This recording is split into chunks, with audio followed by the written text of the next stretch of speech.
Hi, my name is Jenny Bourgeois, and I'm the owner and farmer of Snowgrass Farm. The farm has been in production for 3 years, but we've had the property for 5. I farmed in Utah, Colorado, and California before my husband and I settled on in Leavenworth, and we first and foremost fell in love with the community. I feel like more recently, communities have begun to embrace small farmers, and it's enabled someone such as myself to really try and create a sustainable operation, both for the environment and financially. The farm is at 2,100 feet, which is even 1,000 feet higher than Leavenworth, so my season is very different than anybody that lives in town, and I have to kind of keep that in mind when I'm choosing varieties, when I'm trying to plant in the spring, or how long my season even is. I feel like I have food from about mid-May until mid-October. It's always good to experiment a little bit and see what works for you and where you live, whether it's a garden or even a farming operation. You never really know until you try. So it's always good to keep seeking out things and learning a bit more. It just strengthens your overall knowledge of your land or property or your gardening knowledge, all that kind of stuff. One of the values of the farm is trying to really establish regenerative practices, whether that is with the quality of the vegetables that we grow here or the fruits. The soil is a really important one. We want things to be able to not only be nurtured by what we're doing, but also come back in a healthier way. And one of those things that we do, I try and incorporate cover crop. As you can see here, I have a mixture of oats and then some field peas right here.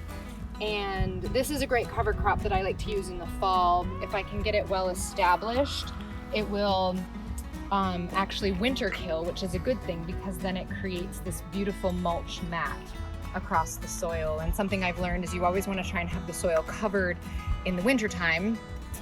It helps with leaching and then just maintaining the proper moisture. Your fields don't get too waterlogged, and you don't lose a lot of nutrients. So in addition to the wide variety of annual vegetables and fruits that we grow, I have also tried to incorporate every year. I plant new fruit trees, hedgerows, berries, herbs, flowers, anything that can help attract beneficial insects, that can provide pollinators with food, and that can really just increase the biodiversity of the farm.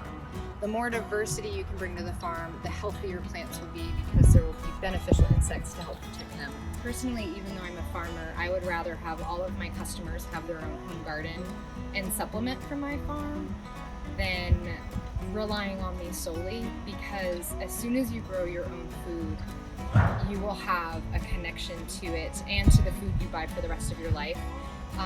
That makes you understand why it's important to buy from farmers that are trying to be sustainable, or why it's important to buy maybe organic or local or different things that you can actually taste the difference in. Having that ownership of your food kind of changes the way you view food and the way you view the environment as well. You know, you can see that, you know, my farm, it's 2 acres and I can grow an immense amount of food. And for someone who has a yard or a small space, you'd be surprised at how much you can do. The farm currently sells at the Leavenworth Community Farmers Market on Thursdays, the Plain Farmers Market on Saturdays, and then every Monday from 2 to 6 we have a little farm stand on the farm where you can come get veggies, and then you pick berries if they're in season. Which I really love because it gets people out into the farm. They can see where their vegetables are grown, they can see how they're grown, and it just adds value to this place and to the food that we grow. Gives it meaning, and even though we're small, we can produce a lot of food and we can help feed our community.